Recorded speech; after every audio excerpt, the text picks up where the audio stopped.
내가 회의실에서 괜찮은 아이디어를 냈는데 다들 고개만 끄덕이고 넘어가요. 근데 5분 뒤에 옆자리 동료가 똑같은 말을 하면 갑자기 오, 그거 좋은데?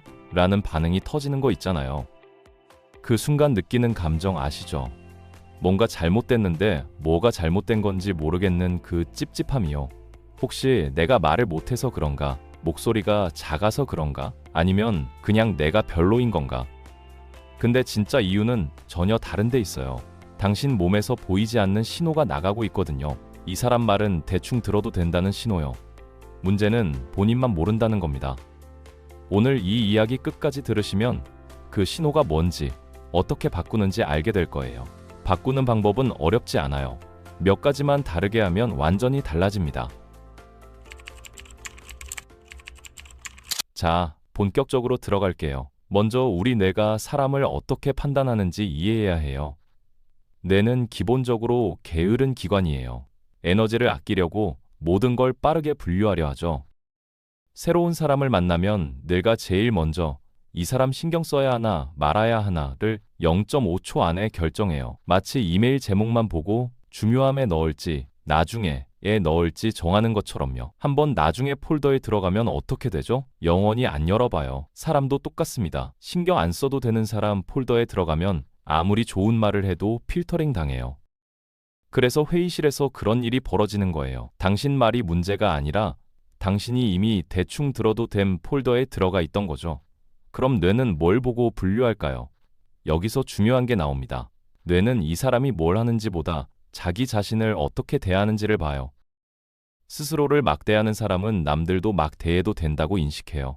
스스로를 소중하게 대하는 사람은 남들도 소중하게 대해야 한다고 인식하고요.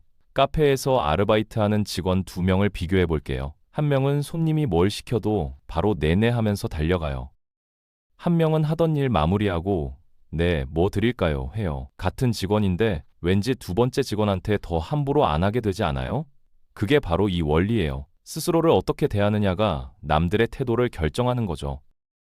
결국 핵심은 이거예요. 당신이 당신을 대하는 방식을 바꾸면 남들이 당신을 대하는 방식도 바뀐다는 겁니다. 구체적으로 어떻게 바꾸냐고요? 가장 강력한 방법들 알려드릴게요. 바로 쓸 수 있는 문구랑 행동도 같이 드릴 거예요.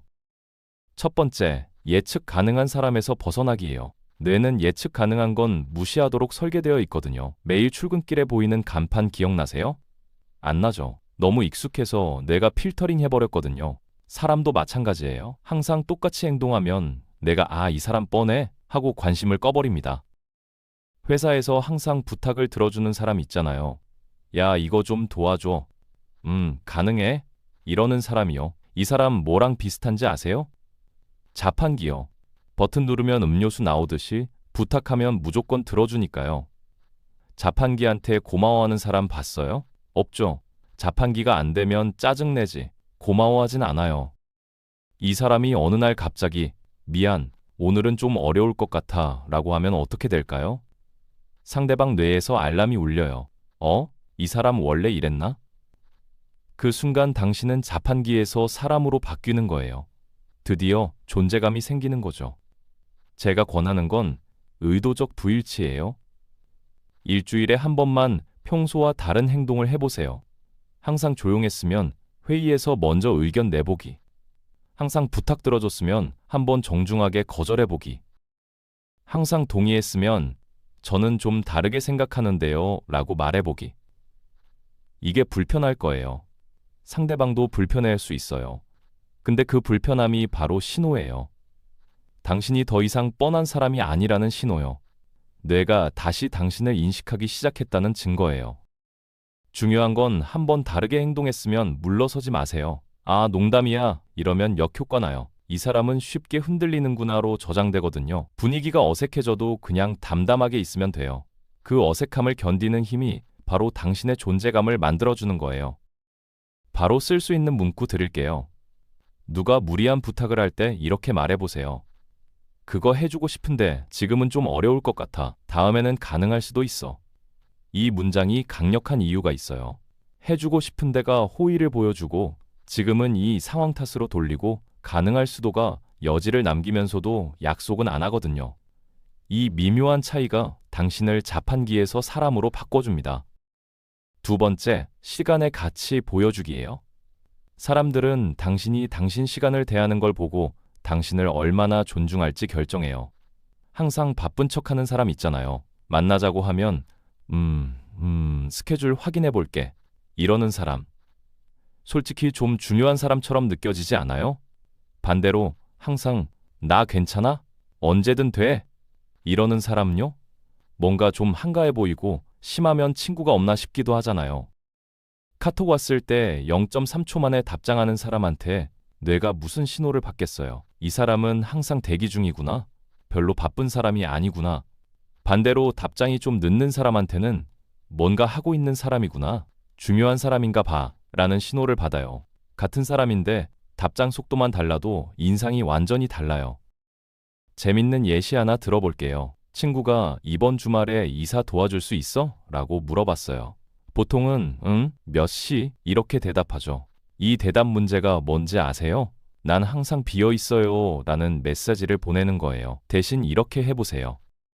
이번 주말 잠깐만 확인해 볼게. 그리고 한 10초 있다가 토요일 오전은 좀 어렵고 오후 3시에서 6시 사이는 가능할 것 같아. 실제로 비어있든 아니든 상관없어요. 내 시간은 스케줄이 있고 그중 일부를 너한테 할애해 주는 거야. 라는 프레임이 중요한 거예요. 신기하게도 두 번째 방식으로 대답하면 상대방이 더 고마워해요. 바쁜 와중에 시간 내주는 거라고 생각하니까요. 똑같이 도와줘도 대우가 달라지는 거죠. 비즈니스에서도 똑같아요. 거래처에서 미팅 요청이 왔을 때 네, 언제든 가능합니다. 이러면 좀 가벼워 보여요. 대신 이번 주는 일정이 좀 빡빡한데 금요일 오후나 다음 주 화요일 중에 괜찮으신 시간 있으세요? 라고 하면 완전히 달라요. 꿀팁 하나 더요. 누가 당신 이름 부르면 바로 네요? 하면서 고개 돌리지 마세요. 하던 거 잠깐 마무리하고 1초에서 2초 후에 천천히 돌리세요. 이 작은 차이가 큰 인상 차이를 만들어요. 이 사람도 자기 할 일이 있는 사람이구나 라는 거죠. 진짜 바쁜 사람들 보세요.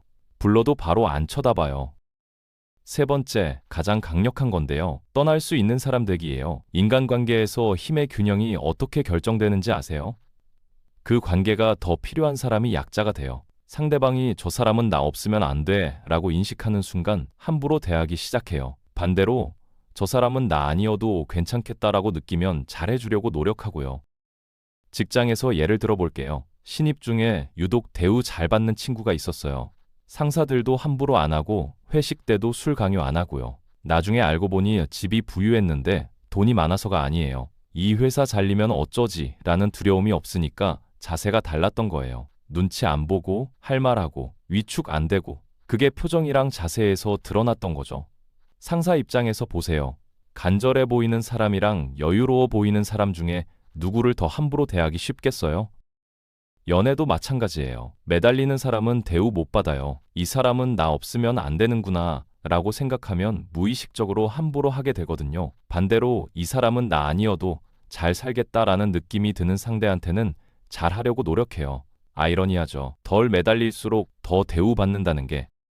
근데 우리가 다 부잣집 자녀가 될 순 없잖아요. 그래서 중요한 건 실제 상황이 아니라 마인드예요. 나는 여기 아니어도 괜찮다는 마인드요. 당장 내일 회사 그만둬도 굶어 죽진 않아요. 힘들겠죠. 근데 죽진 않아요. 이걸 진짜로 믿으면 자세가 달라져요. 그리고 그 자세가 상대방한테 느껴지거든요. 실전 방법 알려드릴게요. 누군가 당신을 함부로 대하면 따지거나 화내지 마세요. 그냥 조용히 거리를 두세요. 연락을 줄이고 만남을 줄이고 에너지를 빼세요. 그러면 두 가지 중 하나가 일어나요. 그 사람이 태도가 바뀌거나 관계가 자연스럽게 끝나거나요. 둘 다 당신한테는 이득이에요. 핵심은 감정적으로 떠나지 않는 거예요. 화내면서 떠나면 아직 나한테 감정이 있구나 읽혀요. 담담하게 빠지면 진짜 관심이 없어졌나로 불안해하기 시작해요. 직장에서도 똑같아요. 상사가 부당하게 대우하면 따지지 말고 조용히 이력서 업데이트하고 면접 보러 다니세요. 어디 가서든 먹고 살 수 있다는 확신이 생기면 자세가 달라져요. 자, 여기까지가 핵심 3가지였어요. 근데 이걸 실천하다 보면 걸림돌이 하나 있어요. 불필요한 사과 습관이에요. 한국 사람들 특히 많이 해요. 죄송한데요, 미안한데요. 입에 달고 살거든요. 잘못 안 했는데도 사과해요. 길 가다 누가 나한테 부딪혔는데 내가 죄송해요 하잖아요. 이게 왜 문제냐면 사과는 원래 잘못했을 때 하는 건데 계속 사과하면 이 사람은 자기가 뭔가 잘못하고 있다고 생각하나 봐 라는 신호가 가요. 그리고 사과하는 사람은 기본적으로 낮은 위치에 있는 것처럼 보여요. 갑이 을한테 사과하는 경우는 드물잖아요. 바로 바꿀 수 있는 방법이요. 사과를 감사로 바꾸세요. 늦어서 죄송해요를 기다려주셔서 감사해요. 전자는 내가 잘못한 거고 후자는 상대가 잘해준 거예요. 귀찮게 해서 미안해요. 시간 내주셔서 고마워요. 제 의견이 틀릴 수도 있는데요.를 그냥 제 생각은 이래요.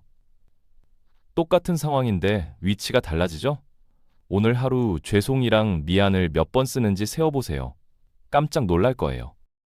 마지막으로 침묵의 힘이요. 사람들이 제일 불편해하는 게 대화 중 침묵이에요. 침묵이 생기면 뭔가 말해야 할 것 같아서 의미 없는 말을 하거든요. 근데 이러면 약해 보여요. 반대로 침묵을 견딜 줄 아는 사람은 강해 보여요. 상대가 질문하면 바로 대답하지 말고 1초에서 2초 생각하는 척 하다가 답해보세요. 실제로 생각할 게 없어도 괜찮아요. 그 짧은 침묵이 이 사람 말에는 무게가 있다는 신호를 보내거든요. 협상 전문가들이 제일 많이 쓰는 기술이 뭔지 아세요? 침묵이에요. 상대가 제안하면 바로 반응 안 하고 가만히 있어요. 그러면 상대가 불안해지면서 자기 제안을 스스로 수정해요. 이 조건이 좀 어려우시면 조정할 수도 있고요. 이러면서요. 말 한마디 안 하고 협상에서 이긴 거죠. 일상에서도 써보세요. 누가 무리한 부탁을 하면 바로 대답하지 말고 3초만 쳐다보세요. 근데 이게 좀 무리한 부탁이긴 하지? 이러는 경우 많아요. 혹시 이렇게 하면 재수 없어 보이지 않을까? 걱정되시는 분요. 건방진 거랑 당당한 건 달라요. 건방진 건 남을 깎아내려서 자기를 높이는 거예요. 당당한 건 남을 깎아내리지 않고 자기 위치를 유지하는 거예요. 오늘 말씀드린 건 전부 후자예요. 남을 무시하라는 게 아니라 당신도 무시당하지 말라는 거예요. 스스로를 소중하게 여기면서 남도 똑같이 존중하면 그게 당당한 거예요. 정리할게요. 당신이 무시당하는 이유는 능력이나 외모가 아니라 당신이 보내는 신호 때문이에요. 그 신호를 바꾸는 방법.